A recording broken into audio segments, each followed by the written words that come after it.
লাহৰীঘাট সমষ্টি সন্তান হিচাপে মই প্ৰত্যক্ষভাৱে ৰাইজৰ লগত জড়িত হৈছোঁ। লাহৰীঘাট সমষ্টিবাসী ৰাইজৰ সুখে দুখে প্ৰত্যেকটো সময়ত মই ৰাইজৰ কাষত থাকোঁ। আপোনালোকে জানে যে 2021 চনতো মই কংগ্ৰেছ দলৰ পৰা প্ৰাৰ্থিত্ব বিচাৰিছিলোঁ যদিও মোক প্ৰাৰ্থিত্ব প্ৰদান কৰা নাছিলে, কিন্তু তাৰ পিছতো দলৰ বাবে নিষ্ঠা আৰু সততাৰে কাম কৰিছোঁ। কংগ্ৰেছ দলে যেতিয়াই মোক যি দায়িত্ব দিয়ে মই নিষ্ঠা আৰু সততাৰে পালন কৰি আহিছোঁ। সাধাৰণ পৰিয়ালৰ সন্তান হিচাপে মই আশা কৰিছোঁ দলে মোক এইবাৰ লাহৰীঘাট সমষ্টিৰ পৰা প্ৰাৰ্থিত্ব প্ৰদান কৰিব।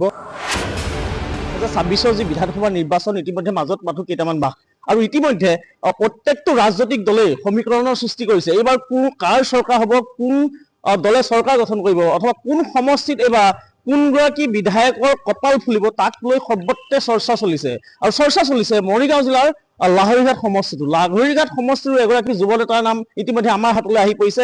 সেয়া হৈছে ইমদাদ হুছেইন ডাঙৰীয়া। আৰু ইমদাদ হুছেইন ডাঙৰীয়াৰ নামটো ইতিমধ্যে যিহেতু তেওঁ যুৱ নেতা, যিকোনো সময়ত প্ৰায় সময়ত দেখা যায় লাহৰীঘাটে বিভিন্ন সামাজিক কামত তেওঁ ইতিমধ্যে জড়িত হৈ থাকে। বিভিন্ন সময়ত তেওঁ ৰাইজৰ মাজত দেখা যায় আৰু তেখেতৰ এটা জনপ্ৰিয়তা আছে। সেই জনপ্ৰিয়তাৰ শীৰ্ষত হয়তো এইবাৰ লাহৰীঘাট সমষ্টিয়ে বিচাৰিব পাৰে নেকি ইমদাদ হুছেইন ডাঙৰীয়াক। আমাৰ সৈতে সেই ইমদাদ হুছেইন ডাঙৰীয়া আছে। আমি তেখেতৰ সৈতে জানিম এইবাৰ বিধানসভা নিৰ্বাচনৰ বাবে কেনেদৰে তেওঁ সাজু হৈছে, বা এইবাৰ লাহৰীঘাটৰ নতুন মুখৰ সন্ধান হ'ব নেকি, বা এইবাৰ গৌৰৱ গগৈৰ নেতৃত্বত অসমত চৰকাৰ হ'ব নেকি, কি হ'ব সেই সমগ্ৰ ঘটনা চাওক আমাৰ এই বিশেষ প্ৰতিবেদন। তো আশাবাদী যে কংগ্ৰেছ দলৰ লগত বিগত প্ৰায় 25 বছৰ ধৰি মই ওতঃপ্ৰোতভাৱে জড়িত। সমান্তৰালভাৱে লাহৰীঘাট সমষ্টি সন্তান হিচাপে মই প্ৰত্যক্ষভাৱে ৰাইজৰ লগত জড়িত হৈছোঁ। আৰু লাহৰীঘাট সমষ্টিবাসী ৰাইজৰ সুখে দুখে প্ৰত্যেকটো সময়ত মই ৰাইজৰ কাষত থাকোঁ। আৰু আপোনালোকে জানে যে 2021 চনতো মই কংগ্ৰেছ দলৰ পৰা প্ৰাৰ্থিত্ব বিচাৰিছিলোঁ যদিও মোক প্ৰাৰ্থিত্ব প্ৰদান কৰা নাছিলে, কিন্তু তাৰ পিছতো দলৰ বাবে নিষ্ঠা আৰু সততাৰে কাম কৰিছোঁ। আৰু এটা কথা মই স্পষ্টকৈ কৈছোঁ যে কংগ্ৰেছ দলে যেতিয়াই মোক যি দায়িত্ব দিয়ে মই নিষ্ঠা আৰু সততাৰে পালন কৰি আহিছোঁ, তাত কোনো সন্দেহ নাই। গতিকে দলৰ এগৰাকী তৃণমূল পৰ্যায়ৰ কৰ্মী হিচাপে বা এগৰাকী সাধাৰণ পৰিয়ালৰ সন্তান হিচাপে মই আশা কৰিছোঁ দলে মোক এইবাৰ লাহৰীঘাট সমষ্টিৰ পৰা প্ৰাৰ্থিত্ব প্ৰদান কৰিব। আৰু মোৰ দৰে যদি সাধাৰণ ঘৰৰ তলৰ গ্ৰাছৰুট লেভেলৰ লগত কাম কৰা মানুহক যদি দলে প্ৰাৰ্থিত্ব প্ৰদান কৰে তেন্তে অনাগত দিনত অসমত কংগ্ৰেছ কৰিবৰ বাবে আৰু লাখ লাখ আমাৰ দৰে যুৱ প্ৰজন্মই আগবাঢ়িব। যদি মোক টিকেট দিয়ে হাজাৰ হাজাৰ সাধাৰণ পৰিয়ালৰ ল'ৰা ছোৱালীয়ে বা যিসকলে দলৰ বাবে দিনে নিশাই কাম কৰি থাকে তেনেকুৱা যুৱক বা আমাৰ যুৱতীসকলে যথেষ্ট অনুপ্ৰেৰণা লাভ কৰিব। মই আশাবাদী গৌৰৱ গগৈ ডাঙৰীয়াৰ নেতৃত্বৰ প্ৰতি যে তেখেতসকলে যোগ্য বুলি বিবেচনা কৰি লাহৰীঘাট সমষ্টিত যথেষ্ট সমস্যা আছে। আপোনালোকে দেখিছে আটাইতকৈ বেয়া অৱস্থা আছে আমাৰ লাহৰীঘাট সমষ্টি। প্ৰায়কেইটা ৰাস্তাৰ অৱস্থা বেয়া।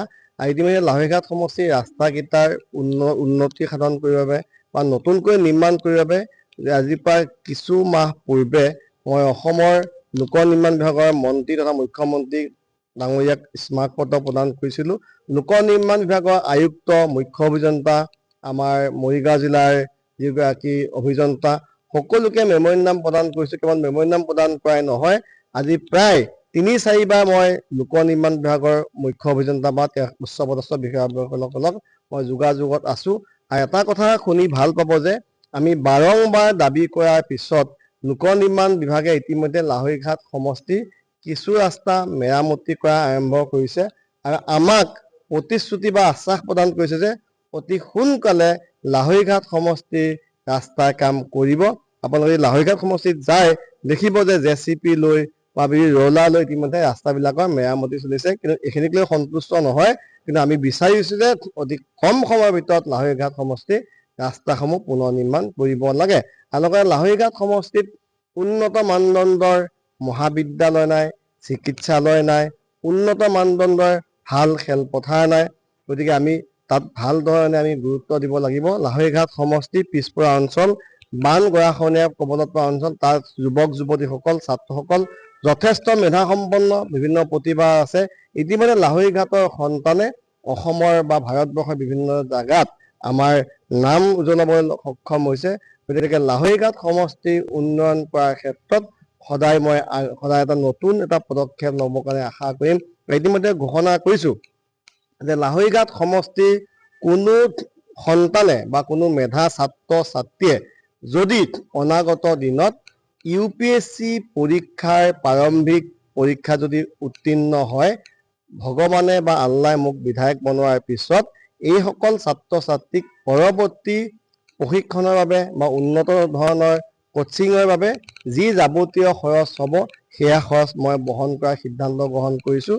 লগতে আমাৰ চাওক যে আমাৰ পিছপৰা অঞ্চল, এই অঞ্চলৰ আমাৰ যেতিয়ালৈকে আমাৰ যুৱক যুৱতীসকল ছাত্ৰ ছাত্ৰীসকল শিক্ষিত নহয় তেতিয়ালৈকে আমি কেতিয়াও আমাৰ সমাজখন উন্নতি কৰিব নোৱাৰোঁ।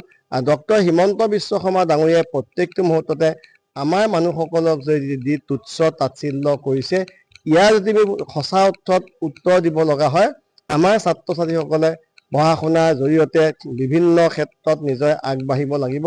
আৰু মুখ্যমন্ত্ৰী ডাঙৰীয়াক পঢ়া শুনাৰ মাধ্যমে বিভিন্ন ধৰণৰ সৰ্বভাৰতীয় পৰীক্ষাত অৱতীৰ্ণ হৈ যেতিয়া কৃতকাৰ্যতা হ'ব, ছাকচেছ হ'ব, তাৰপিছত মুখ্যমন্ত্ৰী ডাঙৰীয়াক প্ৰকান্তৰে সেই উত্তৰ আমি প্ৰদান কৰিব পাৰিম। BJP চৰকাৰৰ যি উন্নয়নৰ প্ৰতিশ্ৰুতি সেয়া 100% তেওঁলোকে ফেইলাৰ হৈছে, বিফল হৈছে। যিখন চৰকাৰে উন্নয়নৰ কথা কয় সেইখন চৰকাৰে আমাৰ অসমক যি স্পেচিয়েল ষ্টেটাছ আছিলে, আমাৰ মৰ্যাদা দিছিলে, সেই মৰ্যাদা কৰ্তন কৰিলে। যিখন চৰকাৰে উন্নয়নৰ কথা কয় সেইখন চৰকাৰৰ দিনত আমাৰ হাজাৰ হাজাৰ স্কুল বন্ধ কৰি মদৰ দোকান তেওঁলোকে খুলিব খুজিছে। যিখন চৰকাৰে উন্নয়নৰ কথা কয় তেওঁলোকে আজি আমাৰ যুৱক যুৱতীসকলক নিচামুক্ত কৰাৰ পৰিৱৰ্তে এইখন চৰকাৰে আমাৰ যুৱকসকলক মদ খোৱাৰ বাবে অনুপ্ৰেৰণা প্ৰদান কৰিছে। এইবাবেই কৈছোঁ যে আজি কি কৈছে যে মদৰ দোকানীসকলক তেওঁলোকে এদিনত কিমান মদ বিক্ৰী কৰিব সেয়া নিৰ্ধাৰণ কৰিছে অসমৰ মুখ্যমন্ত্ৰীয়ে। প্ৰকান্তৰে অসমৰ যুৱক যুৱতীসকলক ধ্বংসৰ গৰাহত ঠেলি দিবলৈ বিচাৰিছে ডক্টৰ হিমন্ত বিশ্ব শৰ্মা ডাঙৰীয়াই।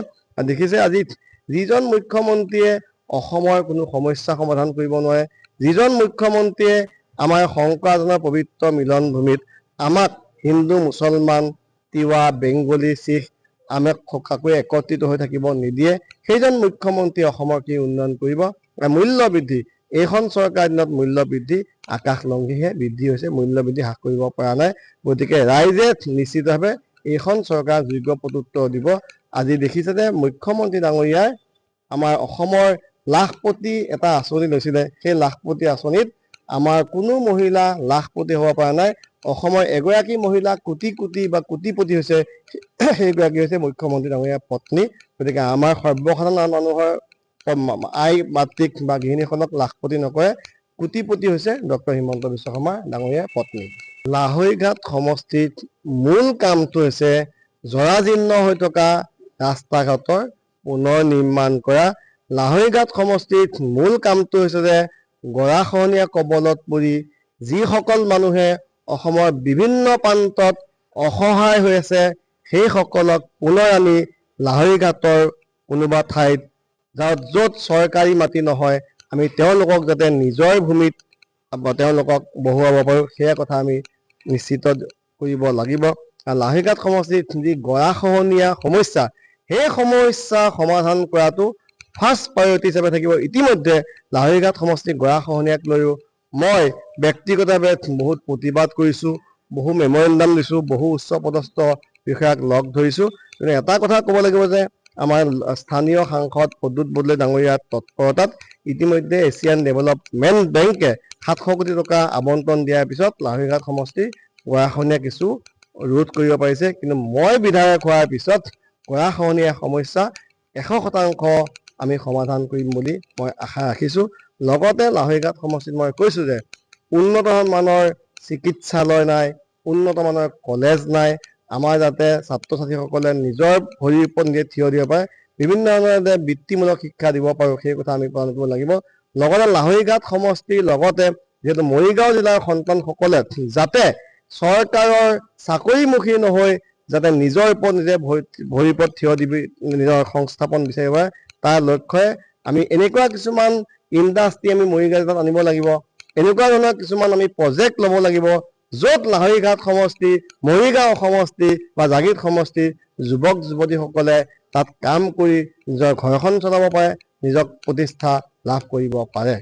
আছিল লাহৰীঘাট সমষ্টিৰ এইবাৰ প্ৰাৰ্থিত্ব প্ৰত্যাশী ইমদাদ হুছেইন ডাঙৰীয়া। আৰু আমি তেখেতৰ সৈতে কিছু কথা পাতিলো আৰু তেখেত কৈছে অনাগত দিনত তেখেত যিহেতু লাহৰীঘাট বিধানসভাৰ এগৰাকী সুপুত্ৰ, লাহৰীঘাট সমষ্টিৰ এগৰাকী সুপুত্ৰ, লাহৰীঘাট সমষ্টিৰ এগৰাকী যুৱক হিচাপে প্ৰত্যেকগৰাকী হৃদয়ৰ বুকুত আছে আৰু অনাগত দিনত তেওঁ যদি টিকেট প্ৰদান কৰে তেতিয়াহ'লে বিধায়ক হৈ লাহৰীঘাট সমষ্টি উন্নয়ন হোৱাটো তেওঁ একান্তভাৱে কামনা কৰিছে। চাই থাকক N24।